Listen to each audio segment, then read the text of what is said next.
Lahore press club میں اقرا club کی ہفتہ وار نشست محمد اشرف داعی نظام قرآن کی زیر صدارت ہوئی، جس میں شرکاء نے سورہ احقاف کی آیت 3 پر گفتگو کی۔ آصف شفیع نے تلاوت سے نشست کا آغاز کیا۔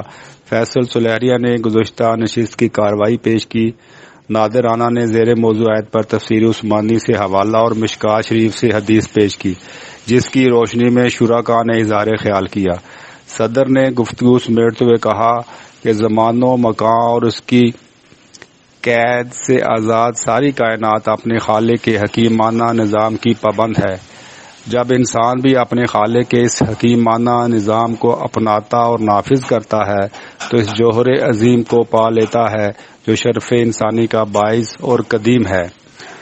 قرآن فطری اور ناقابل تردید دلائل کے ساتھ انسان کو اس نظام کا حصہ بننے کی دعوت دیتا ہے، مگر زمان و مکان کے حوادث میں گم مادہ پرست اس سے منہ موڑ لیتے ہیں۔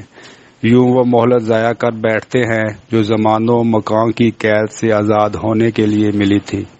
آخر میں شبیر احمد نے ایران ہیلی کاپٹر حادثے پر اظہار افسوس کرتے ہوئے مرحومین کے لیے مغفرت، عامر الیاسم اور خالد شہزاد فاروقی کی بیٹی کے لیے صحت کی دعا کرائی۔ میاں عارف بختگیر چودھری، جمیل شیخ، زاہد بخاری، مجیب اللہ، فرزانہ چودھری، سجاد اوان، شیخ آفتاب حنیف، شبیر صادق، گل نواز، فاران شاکر اور حامد نواز نے گفتگو میں حصہ لیا۔